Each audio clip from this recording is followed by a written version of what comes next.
Bonjour et bienvenue sur Comics Code pour un nouvel épisode d'une semaine en comics.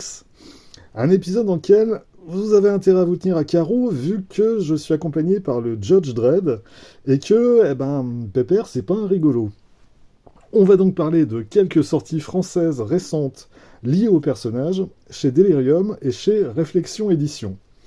Vous allez me dire, tiens, un même personnage chez deux éditeurs différents, c'est un peu curieux. Mais ça fait justement partie des choses qu'on va évoquer dans cette vidéo. Alors, pour reprendre les choses au commencement, Judge Dredd n'est pas une création américaine, mais c'est une création anglaise qui est apparue pour la première fois en 1977 dans les pages de la revue 2000 AD. Très exactement dans le numéro 2 de la revue. Donc c'est pas celui-là, puisque là on est au numéro 600. Alors la création du personnage c'est une histoire assez compliquée. On va pas s'étendre là-dessus. Disons que le personnage a été créé par Alan Grant et Carlos Ezquerra. Et donc, 2000 AD, c'est une revue hebdomadaire qui regroupe plusieurs récits ou plusieurs petits épisodes de 6 ou 8 pages à peu près, avec des séries récurrentes qui, pour la plupart, ont jamais été traduites en France.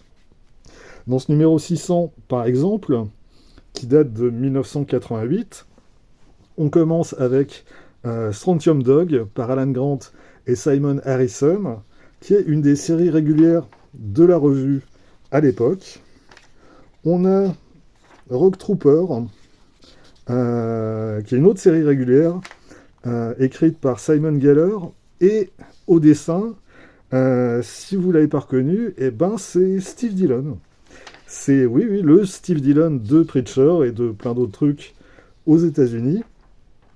Ah, alors, ici, on a, sur la page de droite, Targ, qui est en gros l'incarnation extraterrestre de l'éditeur de la revue, qui s'adresse directement au lecteur. On le retrouve aussi en couverture de ce numéro. Gardez-le en tête parce que on en reparlera tout à l'heure. Là, la revue, elle passe en couleur pour Judge Dredd. Là, on a un épisode qui est écrit par Alan Grant et qui est dessiné par un autre artiste qui a fait carrière aux États-Unis, lui aussi, surtout sur des couvertures chez DC Vertigo. C'est Glenn Fabry. Et puis, si j'avance jusqu'à la fin, on va retrouver une série qui a été partiellement publiée en France chez Urban Comics. C'est Zenith de Grant Morrison et Stevie Howell. Et Zenith, on a eu un premier tome en 2016. Et puis depuis, on attend la suite. Voilà. Et donc si chaque numéro de 2000 AD réunit plusieurs séries, la star de la revue, c'est Judge Dredd. Et à partir de 1990, Judge Dredd va avoir droit à sa propre revue, Judge Dredd The Magazine. Alors là, c'est une revue mensuelle avec... Alors, au sommaire, on ne trouve pas que Judge Dredd, mais la plupart des autres histoires, en fait, se déroulent dans l'univers de Judge Dredd. Et dans le même temps, évidemment, Judge Dredd continue de paraître également dans les pages de 2000 AD. Et donc, Judge Dredd en Angleterre, c'est vraiment une institution. Et en France, par contre, on connaît finalement quand même très mal ce personnage, qui a très peu été traduit. Alors, on connaît les films, celui avec Sylvester Stallone en 1995, qui était vraiment calamiteux, et puis celui de 2012, avec Karl Urban dans le rôle titre, qui était déjà nettement mieux. Mais côté BD, on a eu droit à assez peu de choses. On a eu une série régulière chez Haredi vers 84-85 qui a duré 15 ou 16 numéros. J'en ai malheureusement pas à vous montrer. Avant ça, on avait eu une paire d'albums aux humanoïdes associés. Et on a eu des choses du côté de Comics USA. Dans la revue USA Magazine, on a eu des épisodes on a eu des épisodes dessinés par Simon... Je vais y arriver, oui, voilà. Des épisodes dessinés par Simon Bisley. Ça, c'est vraiment des trucs... j'adorerais voir réédité en album, vraiment. Et c'est aussi chez Comics USA qu'était paru à l'origine le crossover Batman Judge Dredd. Jugement à Gotham. Qui est là aussi est dessiné par Simon Bisley. Et ça a été réédité depuis chez Urban Comics dans un volume qui réunit en fait tous les crossovers entre Batman et Judge Dredd. Et puis en 2011, Soleil, les éditions Soleil avaient commencé à publier une intégrale Judge Dredd. Je crois qu'il y a eu 4 volumes. Et puis, eh ben, ça s'est arrêté là. Et puis, en 2016, c'est les éditions Delirium qui ont repris les choses en main et qui ont repris au tome 1 l'intégrale. Et dans le même temps, ils ont publié quelques autres volumes. Alors, ça, c'est l'édition anglaise chez Rebellion, mais le sommaire est le même dans l'édition française. Alors à ce propos d'ailleurs, ce premier tome est épuisé actuellement. Mais pour ceux qui désespèrent de le revoir un jour, Laurent Lerner, le patron de Delirium, était en direct sur la chaîne Zuzman Comics il y a quelques jours, et il a annoncé pour fin août le tome 8 des affaires classées de Judge Dredd, et en même temps une probable réimpression de ce premier tome.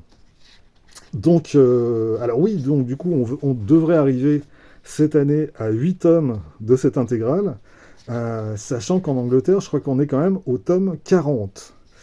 Mais, ben voilà, petit à petit, ça avance, donc c'est quand même plutôt réjouissant.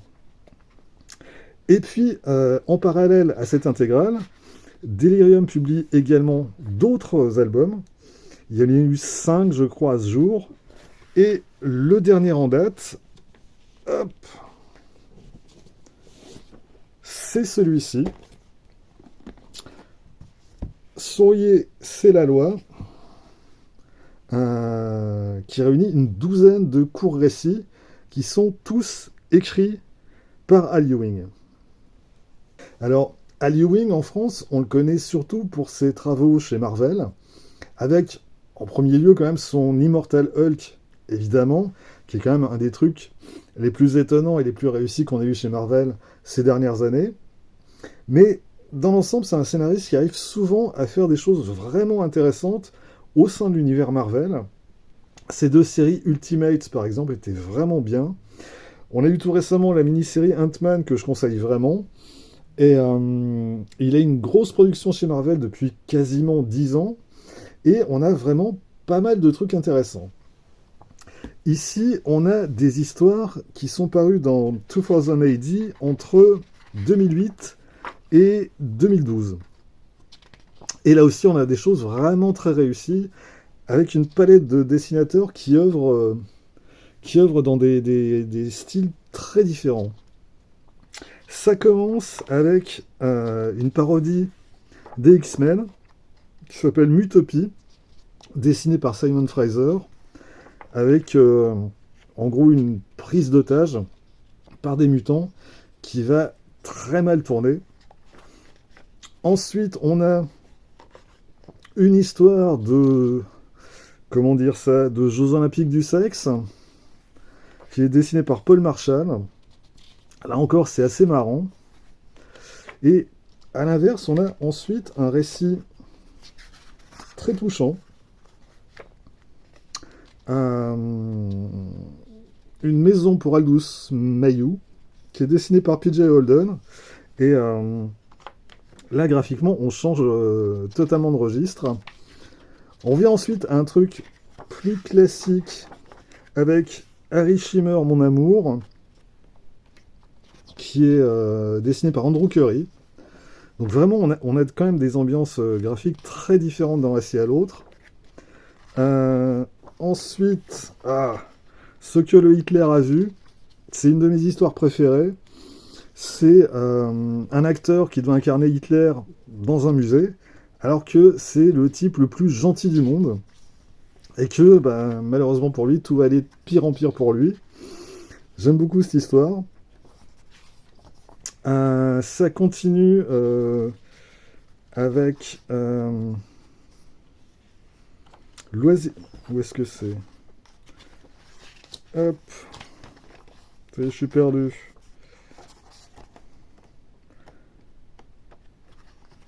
Voilà, L'oisiveté mère de toutes les vertus, qui est aussi une histoire assez marrante. Et en plus, bah, c'est un épisode qui est quand même dessiné par John Higgins. Donc autant dire que niveau graphique, ça le fait. Et ensuite, on a L'immigrant, qui est dessiné par Jake Lynch. Et alors, on va s'arrêter 2 minutes sur cet épisode. Alors, l'histoire, c'est que Judge Dredd est chargé d'interroger un migrant en provenance d'un univers parallèle. Et le migrant en question, c'est cette créature qui s'appelle Zombo. Et en fait, Zombo, il tombe pas de nulle part. Zombo, c'est une création de Al Ewing et de Henry Flint qui est apparue dans les pages de 2000 AD en 2009.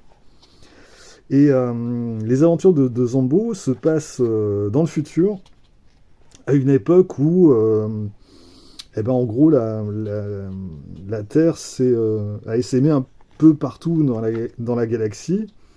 Et Zombo, c'est donc un zombie, mais c'est un zombie qui a été créé en laboratoire et qui travaille pour le gouvernement terrestre. Alors, quand même, comme tout bon zombie qui se respecte, il se nourrit de chair humaine. Par contre, il demande toujours très poliment s'il a le droit de vous manger. Donc c'est vraiment un zombie extrêmement poli. Et donc la série Zombo, c'est de l'humour très très noir, avec des corps qui explosent dans tous les sens à peu près à toutes les pages, et tout un tas d'horreurs qui sortent de partout. Et à mon avis, ça mériterait vraiment une traduction française. Et donc voilà, le lecteur anglais de 2000 AD, il y a de fortes chances qu'il connaisse déjà Zombo, et ben, c'est là que cette histoire prend tout son intérêt, la rencontre entre les deux personnages. Par contre, bah, pour le lecteur français, forcément, il va passer à côté du truc.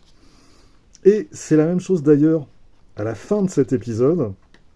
Alors, là, oui, du coup, je vais spoiler, donc si vous voulez éviter, faites une avance rapide d'1 minute 30. À la fin de cet épisode, donc, Judge Dredd se retrouve face à un autre personnage qui n'est pas nommé dans cette histoire, mais que tous les lecteurs de 2000 AD ont forcément reconnu. J'en ai parlé en début de cette vidéo, c'est Targ, c'est la mascotte de la revue. Et alors, bah, c'est le seul reproche que je peux faire à cette édition française chez Delirium, c'est que il manque une partie rédactionnelle pour contextualiser les récits. Pour un épisode comme celui-ci, c'est flagrant que le lecteur français va passer à côté du truc. Mais même pour les autres récits, resituer telle ou telle histoire dans le contexte de sa publication, ou quand telle histoire fait référence à telle autre, vraiment ce serait un plus, et je pense que ce serait vraiment utile. Genre, profiter de la page d'introduction de chaque épisode pour présenter le récit en quelques paragraphes. C'est pas nécessaire d'en faire des kilos non plus, mais vraiment, vraiment, je pense que ce serait une bonne chose. Alors, on termine rapidement ce petit tour d'horizon. La suite est tout aussi bien, notamment avec cette histoire Demain ne meurt jamais plus jamais, qui est illustrée par Liam Sharp. Alors, je suis pas fou du côté numérique de son dessin là-dessus. Par contre, l'histoire est vraiment drôle. C'est un jeu de massacre dans lequel les différents interprètes de James Bond au cinéma se font défoncer les uns après les autres. Et puis, on termine avec une histoire de Noël. Et à la fin, en bonus, on a quelques couvertures par quelques très très bons artistes. On a du Liam Sharp un peu plus organique que ce qu'il a fait dans son récit sur les James Bond. On a du Cliff Robinson, Anthony Williams, Johnny Gins, encore, encore Cliff Robinson, Tiernan Trevelyan, et pour finir, Jock. Et voilà, donc, c'est Souriez, c'est la loi, ça vient tout juste de sortir, c'est du grand format. On a 150 pages pour 22 euros, et franchement, celui-là, je vous le conseille. Donc, voilà pour Delirium. Mais c'est pas le seul éditeur français à publier du Judge Dredd actuellement. Il y a aussi les éditions Réflexion. Et donc vous allez vous dire, tiens, même personnage chez deux éditeurs différents, comment se fait-il que... Alors, en fait, Réflexion ne publie pas l'édition anglaise du personnage, mais elle publie l'édition américaine. Alors, on l'a dit, Judge Dredd, c'est un personnage anglais. 2000 AD, c'est une revue publiée en Grande-Bretagne. Mais il est arrivé que la maison d'édition de la revue vende les droits de la franchise à des éditeurs américains qui vont publier leurs propres comics Judge Dredd. Par exemple, dans les années 90, en fait, à peu près au moment de la sortie du film avec Sylvester Stallone, DC Comics a acheté les droits et a publié ses propres comics. On a eu deux séries. On a eu Judge Dredd et Judge Dredd Legends of the Law. Et quand on reprend ces séries aujourd'hui, eh ben, on reconnaît certains noms qu'on n'attendait pas forcément sur ce personnage et dans cet univers. On a par exemple ici Michael Avon Hemming, qui a ensuite longtemps collaboré avec Brian Michael Bendis sur la série Powers, entre autres. Et à l'ancrage, on a Jimmy Palmiotti. Et on retrouve ensuite, quelques mois plus tard, toujours sur la même série, J.H. Williams de Ford. C'est le même artiste qui, quelques années plus tard, va créer Promethea avec Alan Moore. Et puis, on avait donc une deuxième série régulière, Legends of the Law, où en fait, chaque arc était réalisé par une équipe différente. Sur le premier arc, par exemple, on a Alan Grant au scénario, et au dessin, dans un style vraiment très différent de ce qu'il fait habituellement, eh ben, c'est Brent Anderson. Là, c'est une vraie curiosité, ces quelques épisodes. Et alors, pareil, dans la même série, on a une histoire en 3 parties qui est écrite par John Byrne, mais oui, et qui est dessinée par Tommy Lee Edwards. Donc, voilà, ça n'a pas duré très longtemps. Judge Dredd, il y a eu 18 numéros. Legends of the Law, il y a eu 13 numéros. Dans l'ensemble, c'est pas extraordinaire, mais c'est une curiosité intéressante. Et donc, en 2012, donc là encore, ça correspond au moment de la sortie du film avec Karl Urban, cette fois, c'est IDW qui a acheté les droits du personnage pour les États-Unis et qui a publié sa propre série et aussi plusieurs mini-séries. La série principale, elle a duré 30 numéros de 2012 à 2015 et Réflexion Édition a traduit l'intégralité de cette série en 7 tomes. Le dernier tome de la série, c'est celui-là. Il est paru en début d'année dernière. Et leur dernière publication en date, eh ben, c'est cet album, Anderson Division Psy, qui est sorti en début d'année et qui contient une mini-série parue aux États-Unis en 2014 et dont l'héroïne est la Judge Anderson. Alors, Judge Anderson, c'est un personnage secondaire de Judge Dredd qui est apparu en 1980 dans 2000 AD numéro 150, un épisode qui a été dessiné par Brian Bolland, et on retrouve cet épisode dans le tome 3 de l'intégrale. Et donc, Judge Anderson, c'est une télépathe qui bosse pour une division spéciale. Et dans cette histoire, Elle se retrouve à enquêter sur une série d'attentats qui ont été commis par des mutants qui ont eux aussi des pouvoirs psychiques. Et l'enquête va l'amener à découvrir l'identité d'un des criminels les plus puissants de Megacity. Alors, que dire sur cette mini-série? C'est pas mal. C'est pas mal. Le dessin de Karl Critchlow est vraiment pas mal. Critchlow, qui est un dessinateur anglais, qui a bossé pour 2000 AD, et aux États-Unis, il a pas mal bossé chez DC sur Lobo dans les années 90. Et le scénariste, Matt Smith, eh ben, c'est un Anglais lui aussi. Et en fait, c'est l'éditeur de 2000 AD depuis 2002. Donc ça fait un peu plus de 20 ans maintenant. Et c'est l'éditeur aussi de Judge Dredd Magazine. Autant dire que, bon, bah, il connaît quand même un peu son sujet. Et donc, l'histoire est plutôt pas mal.